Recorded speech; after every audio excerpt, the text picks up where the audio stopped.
TV에서 여고생이 컵라면 먹는 한 장면에 한국의 네티즌들이 크게 반응하고 나오는 상황입니다. 왜 그러한 일이 생겼는지 알아보도록 하겠습니다. 우선 현재 한국은 드라마, TV 시리즈 시장에서 점점 전 세계로 뻗어나가 그 영향력을 키워가고 있습니다. 특히 넷플릭스를 통해서 제작된 오리지널 시리즈나 한국의 드라마 등은 아시아권을 휩쓰는 상황이며 한국 특유의 창의적인 스토리 전개 등으로 단기간에 많은 국가에서 최상위권을 차지하고 있는 모습입니다. 넷플릭스도 지금까지 자신들이 한국 시장에 약 8천억 원이라는 어마어마한 자본을 투입했다고 소개하면서 이는 한류에 큰 기여를 한 것이기도 하고 한국에서 제작된 뛰어난 작품이 인기가 있어 한국에 집중 투자했음을 밝혔습니다. 또한 코로나로 인해서 사람들의 영상 시청 시간이 급증해 한국의 컨텐츠는 그야말로 날개도 친 듯 팔려나갔습니다. 한국과 문화가 비슷한 주변국들은 특히나 열광했습니다. 한국 사람들은 일본에서 사랑의 불시착이 얼마나 인기 있었는지 어렴풋이만 알고 있지만 한 일본 방송에서는 사랑의 불시착의 배우들이 입었던 의상들을 직접 빌려와서 방송하는 모습도 보여주기까지 했습니다. 심지어 극중 배우 손예진이 패러글라이딩 하다 불시착하는 장면 때문에 패러글라이딩 붐까지 부는 상황도 연출됩니다. 그렇게 1년 내내 한국 때리기로 일관하던 일본입니다만 또 좋은 것에 대해서는 언제 그랬냐는 듯이 태세 전환이 빨랐죠. 또한 최근 스위트홈 인기도 만만치 않습니다. 일본에서는 스위트홈에 등장한 배우 이진욱 등이 인기몰이 중입니다. 심지어 넷플릭스 방송이 나가지 않는 중국에서조차 스위트홈을 불법으로 다운로드 받은 중국 사람들이 한국의 드라마는 항상 너무 재밌다며 뜨거운 반응을 보였습니다. 그러나 중국 사람들 대부분은 넷플릭스를 모른다고 합니다. 중국에서는 여러가지 사회주의 체제 특성상 서양의 문화를 무분별하게 받아들이면 안되기 때문이죠. 또한 중국에서는 자본의 경쟁이 심하기 때문에 자체 플랫폼을 키워주기 위해서도 넷플릭스를 받아들이지 않습니다. 중국에는 iQIY라는 중국판 넷플릭스가 존재하며 이를 통해서 전세계를 대상으로 서비스 중입니다. 그런데 최근 글로벌 플랫폼으로 진출하는 iQIY가 올해부터 한국과 심상치 않은 일을 준비 중이라고 합니다. 바로 지난 4월경에 iQIY는 구직 플랫폼인 링크드인에 한국팀에 합류할 프로듀서를 뽑는다고 공고한 것입니다. 이것이 의미하는 바는 이제 중국 자본이 한국의 다양한 드라마나 TV 시리즈 등의 컨텐츠에 관심이 있다는 것입니다. 실제 김은희 작가의 지리사는 넷플릭스가 아닌 중국의 iQIY의 글로벌 방영권이 판매가 된 것입니다. 그들은 넷플릭스보다 비싼 금액을 제시했으며 이를 통해 아시아 시장에서 우위를 택하겠다는 것입니다. 그런데 네티즌들은 한 가지 우려하는 점이 있습니다. 바로 이것이 중국 자본이라는 것을 경계하는 것입니다. 또한 결국 이것이 자칫 진정한 한류화를 막는데 영향력을 끼칠 수 있다는 걱정도 하고 있는 것이죠. 이러한 이야기가 나오는 이유는 우선 넷플릭스의 경우 iQIY보다 훨씬 많은 나라에서 서비스 중입니다. 따라서 iQIY가 글로벌 판권을 가졌다 하더라도 기껏해야 10개국 정도에 번역해 방송하는 것이라면 결국 한류화가 축소될 수 있다는 것입니다. 김은희 작가의 킹덤은 넷플릭스를 통해 글로벌에서 빅히트를 쳤습니다. 따라서 한국의 작품이 전세계에 알려지고 더욱 시너지 효과를 내려면 훨씬 큰 플랫폼이 좋다는 것입니다. 일부 네티즌들은 중국에서 한류를 막으려고 일부러 한국 작품을 사들이고 있다는 음모론까지 제기합니다. 현재 중국 엔터테인먼트 업계는 한국의 아이돌들이나 한국의 영화 등이 세계적인 인기몰이를 하고 있는 상황이 중국의 글로벌 인기를 방해한다고 여기고 있습니다.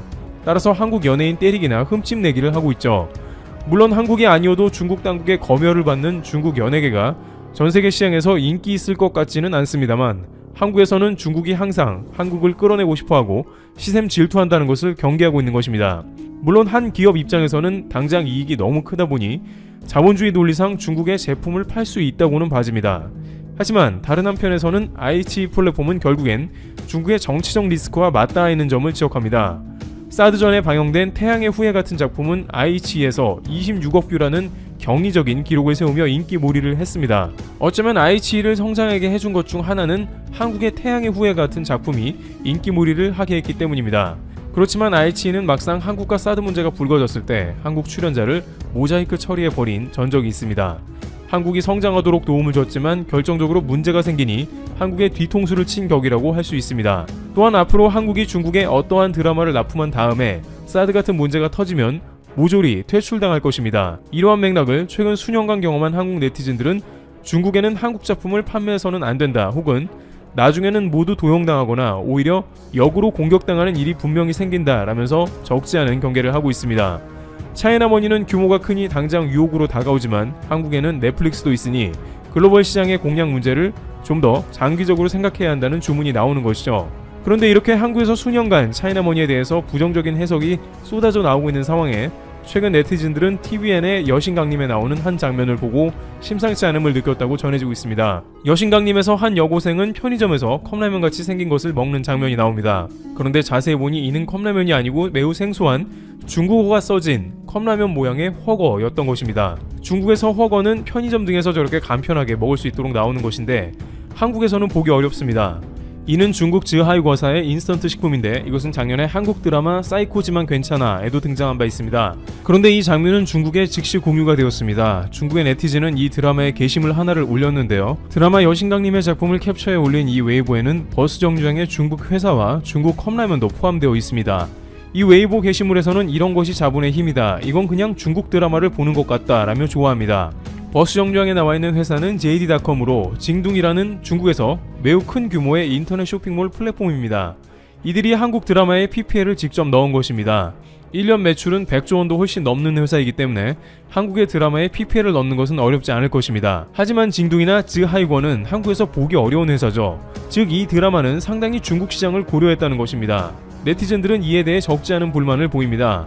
아무리 PPL이라고 해도 도가 지나치다는 것입니다. 게다가 기본적으로 한국에는 중국색의 거부감이 있습니다. 한국 여고생이 편의점에서 중국 훠궈를 먹는 장면은 자칫 나중에 중화 논란으로 번질 수도 있다는 것이죠. 가장 우려되는 것은 일단 큰 틀에서 보자면 한국은 중국의 속국이라는 주장을 할 수도 있다는 것입니다. 예를 들어 편의점에서 훠궈를 먹고 훠궈를 좋아하니 한국은 중국의 일부에 지나지 않는다. 이런 식입니다. 유치한 궤변이라고 하지만 중국에서는 여러 번 그랬습니다. 또한 자칫 한국이 돈 많이 준다고 중국의 작품을 팔게 되면 앞으로 한국 드라마는 중국 일색이 될 수도 있다는 점입니다. 점점 중국의 제품은 물론이고 중국의 문화 관습까지 한국의 드라마에 반영해야 될 가능성도 높아집니다. 그러다 보면 한국 드라마는 특유의 창의성을 잃게 되어 정작 중요한 세계 시장을 잃어버릴 수 있습니다. 중국의 IC가 한국 PD를 뽑는 것은 앞으로 좀 더 자금을 내세워 점점 더 많은 한국 회사와 협업하여 다양한 시리즈를 제작하는 방안을 고려한다는 것입니다. 그런데 그러다 보면 반드시 한국 콘텐츠는 문제가 생깁니다. 중국은 특히 검열을 중요시하기 때문에 일정 콘텐츠는 애초에 제작이 불가능하고 중국 입맛에만 맞게 제작되어야 하죠. 계속 그런 식으로 중국에 맞춰 납품을 하다가 막상 중국에서 정치적인 문제가 터져 다 끊어버리게 되면 중국과 관계가 깊던 회사들은 처음부터 다시 빌드업을 시작해야 하는 상황이 나올 수 있는 것입니다. 이는 비단 영상 콘텐츠에 국한한 이야기만은 아닙니다. 한국의 다양한 산업계는 탈중국의 필요성이 더해갑니다. 2019년 9월에는 한국에서 가장 큰 기업인 현대차와 삼성의 광고판이 베이징에서 하룻밤 사이 모두 철거됐습니다. 삼성 보고 제발 반도체 공장 지어달라고 지방정부에서 애원하면서도 뒤로는 푸대접을 하는 것입니다. 샤이닝 니키라는 중국 게임은 한국 유저로 돈을 벌더니 막상 한복 공정을 하고 그대로 먹튀까지 했습니다. 중국은 정치적인 이유로 한국의 회사를 압박하거나 뒤통수 치는 일이 비일비재한 것입니다. 결국 이러한 맥락 가운데 네티즌들은 중국 컵라면을 먹는 단 한 장면이라도 쉽게 넘어가지 못하는 상황이 나옵니다. 트래블튜브 여기서 마치겠습니다. 감사합니다.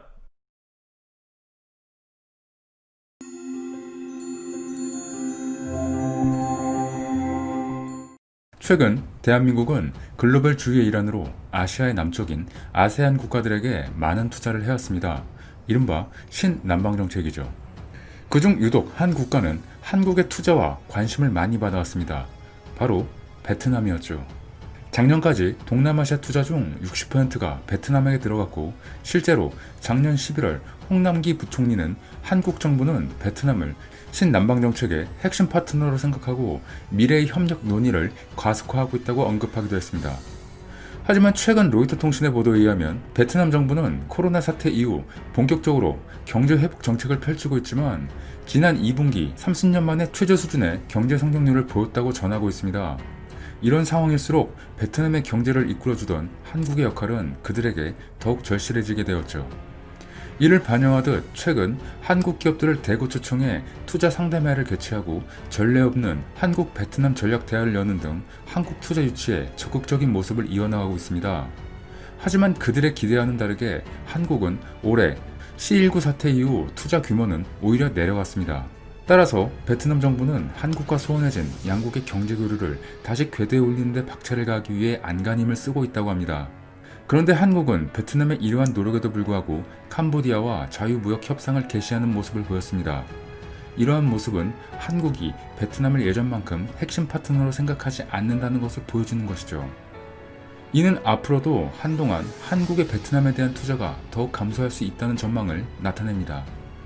이러한 가운데 최근 베트남 매체 VN 익스프레스에서 나온 베트남 경제 침체는 아직 바닥도 치지 않았다라는 제목의 기사에 따르면 호치민시 경제대학 금융학과장인 응웬 칵바오 교수는 상반기 급락한 지표는 올해 최악의 수치는 아닐 것이라며 경제활동에 다른 돌파구가 없다면 3분기에 더 악화될 수 있다고 경고했습니다. 게다가 C19로 인해 상반기 780만 명의 근로자들이 실직하거나 노동시간이 줄어들었다고도 했죠. 세계은행의 자료에 따르면 작년 베트남의 GDP 성장률은 7%였지만 올해의 성장률은 1.5%로 급하락했다고 전했습니다. 지난 10일 로이터 통신은 베트남은 현 사태로 인해 3,100만 명의 노동자가 실업의 위기에 놓여있다며 2020년 연말까지 대책을 세우지 않으면 이것보다 500만 명이나 더 많은 실업자가 예상된다고 보도했습니다. 이 매체는 베트남이 그들이 자랑하는 것처럼 방역에는 성공했을지 모르지만 현재 심각한 경제 문제는 해결하지 못하고 있다고 전했습니다. 실제로 베트남은 코로나 사태 초기 외교, 경제보다 방역에 최우선순위를 두었죠. 자국민의 보호라는 이유라면 이해는 할 수 있으나 기존의 관계까지 영향을 주면서 행동을 한 것이 문제가 되었습니다. 당시 한국인들은 베트남에 억류되었었고 한국 여객기는 인천공항으로 되돌아오는 사태도 벌어졌었죠. 이로 인해 한국과 베트남 정부 실무진 사이에서는 실제로 마찰이 있었다고 전해지기도 합니다. 또한 베트남은 C19 종식 이후에도 한국과 한국 기업들에게 친화적이지 않은 태도를 보였다고 했습니다. 이런 배경에는 베트남에 일본에 대한 기대가 있었다고 봅니다.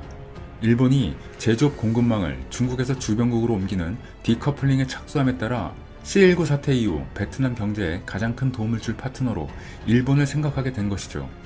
하지만 실제로 일본 기업들이 베트남이 아닌 인도네시아로 이전하자 베트남은 다시 한국을 찾는 모습을 보여주게 됩니다. 한국과 일본과의 관계를 알면서도 이런 황당한 행동을 한 것입니다. 하지만 인도네시아는 이들과 다른 모습을 보여줬습니다. 조코 위도도 인도네시아 대통령은 작년 9월 국무회의에서 중국에서 빠져나온 33개 기업 중 23개가 베트남으로 이전했다며 인도네시아를 선택한 기업은 한 곳도 없다면서 모든 장관들은 투자자를 섬기라고 지시한 바 있습니다. 최근에는 조코 위도도 인도네시아 대통령이 스스로 LG가 내일 당장 들어오고 싶다면 바로 들어오라면서 모든 지원을 아끼지 않겠다고 밝히기도 했죠. 한국 기업들이 여기서 멈추지 않고 최근에는 미얀마 진출에도 가속도가 붙고 있다는 소식들이 전해지고 있습니다. 결국 한국은 기존의 베트남 중심에서 벗어나 다양한 동남아시아 국가들과 함께하기 시작하게 된 것이죠. 베트남의 하반기 경제가 더욱 어려워질 것이라는 전망이 쉽게 해결될 것으로 보이지 않습니다. 문제는 이런 와중에 베트남이 한국에게 쐐기를 박는 행동을 하는 모습이 포착된 것입니다. 베트남에서 2020년 7월 1일부터 개정된 출입국법이 시행되었습니다. 특히 이중 비자와 관련된 부분이 큰 논란이 되고 있습니다. 지난 10년간 베트남은 해외의 수많은 관광객을 받고 경제적 이익을 얻었습니다. 작년에만 1,800만 명이 방문했고 그중 한국인이 420만 명이 방문하여 4조 원의 경제 효과를 얻었죠. 그런데 이제 한국인들에게 무리한 요구를 하는 모습을 정책적으로 실행하게 됩니다. 돈이 안 되는 사람들은 나가라는 것이죠. 요약하자면 지금까지 베트남 정부는 많은 관광객을 조건 없이 받아들였는데 본격적으로 돈 있는 외국인들만 남기고 다 받지 않겠다는 겁니다. 대체 이게 무슨 말인지 알아보겠습니다. 최근에 있던 C19 이전까지 약 25만 명의 베트남 거주 한국인들의 상당수는 관광비자를 3개월씩 연장하며 장기 및 단기로 거주해왔습니다. 그러나 이제는 관광비자를 3개월에서 1개월로 단축시키고 매달 연장을 해야 한다는 개정된 비자 정책을 시행하겠다는 겁니다. 결국 대안은 상용비자, 즉 베트남 내 회사에 관련된 종사자 혹은 비즈니스 관련 목적을 가진 방문자가 발급받는 비자를 발급받아야 베트남에 기존처럼 거주할 수 있다는 겁니다. 그 외에는 한 달에 한 번씩 베트남 정부의 비용을 지불하고 절차를 거쳐야만 체류가 가능한 것이죠. 관광 비자를 한 달에 한 번씩 매번 연장하라고 하는 것은 베트남 정부가 비자 관련 수입을 늘리려고 하는 이유가 있으며 한편으로는 이제 베트남에서 투자나 비즈니스 등의 경제 활동을 하지 않으면 베트남에 오래 머무질 말고 나가라는 정책으로 해석됩니다. 사실 상당수의 한국인들은 관광 비자를 이용해 베트남에 거주하며 많은 돈을 쓰고 있습니다. 이는 분명 베트남에게 좋은 일이며 이것을 베트남 정부는 가볍게 보고 있다는 게 문제였습니다. 또한 늘어가는 한인 지역을 좋지 않은 시선으로 보기도 한다는 것으로 해석됩니다. 결국 베트남에서 한 달짜리 관광비자 또는 상용비자를 받아야 하는데 이는 실제적으로 베트남 경제에 도움을 주는 관광 목적의 단기 여행객들과 베트남에 대량의 자금을 투자하는 경제인들은 적극적으로 받겠지만 본인들이 생각했을 때 별 도움이 안 되는 그 외의 인원들은 정리를 하겠다는 겁니다. 한마디로 베트남에 와서 돈을 쓸 사람만 남고 나머지는 본국으로 돌아가라는 겁니다. 참고로 베트남에서 상용 비자를 받는 조건은 1억 5천만 원에서 50억 이상의 투자를 해야 합니다. 이미 C19 당시 한국인들에게 대하던 태도에서 그들의 생각을 알 수 있었지만 이제 제도를 바꿔가며 이런 대우를 하는 것입니다. 이상의 태도를 봤을 때 베트남은 아직 멀었다고 생각합니다. 한국의 마음을 얻고 다시 경제를 살리기 위해 한국의 기업뿐만 아니라 점점 멀어지는 한국인들의 마음에도 신경을 써야 하는데 전혀 개선의 모습이 없는 것입니다. 사실 베트남은 한국과 다른 사회주의 나라이기 때문에 우리의 관점으로 바라보는 것은 무리가 있을 수 있습니다. 어찌 보면 정이 넘치는 한국이 베트남에게 너무 많은 기대를 한 것은 아닌가 싶기도 합니다. 한국은 그만큼 많이 베풀었기 때문이죠. 그들은 바뀌지 않았는데 우리의 기준으로 그들을 너무 높게 평가했을 수도 있죠. 그렇기에 앞으로 그들과의 관계는 철저한 비즈니스 마인드로 가야 할 것입니다. 현재의 세계는 영원한 우방도, 영원한 적도 없기에 베트남이 이와 같은 행동을 한다고 분노할 이유도 사실 없습니다. 객관적으로 칼자루를 쥐고 있는 것은 한국이지 베트남이 아니기 때문입니다. 우리는 그들이 저런 식으로 나온다면 앞으로 투자를 안 하고 안 가면 됩니다. 한국으로부터 받아왔던 수많은 경제적 이익이 베트남 경제를 살렸듯이 그 반대의 행동이 베트남의 경제를 바닥치게 할 수도 있다는 것을 직접 느끼면 알아서 행동할 것이라 생각합니다. 베트남의 언론도 이대로 가다가는 한국 자체를 잃어버릴 수 있다. 삼성이나 효성 등이 베트남에게 정말 필요한 기업이다 등 점점 우려하는 목소리를 내고 있습니다. 현재도 이미 한국 기업들의 외면과 관광객들의 감소로 베트남의 대도시는 직접적인 경제적 피해를 받고 있습니다.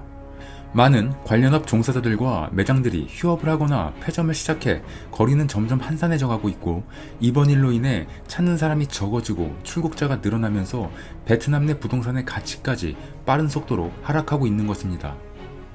문제는 이런 일의 진정한 시작은 이제부터라는 것이죠. 베트남 정부도 경제를 살리는 것이 중요한 목적이겠지만 사회주의 국가의 특성상 정권의 유지가 더 중요할 것입니다. 점점 사회가 불안정해지고 국민들의 불만이 강해지면 정권 유지를 위해 어떤 일을 할지도 모르는 상황입니다. 베트남의 언론 자유지수가 거의 북한과 동급인 것만 봐도 알 수 있죠. 이런 나라이기에 한국은 더욱 비즈니스 마인드로 나가야 한다는 것입니다.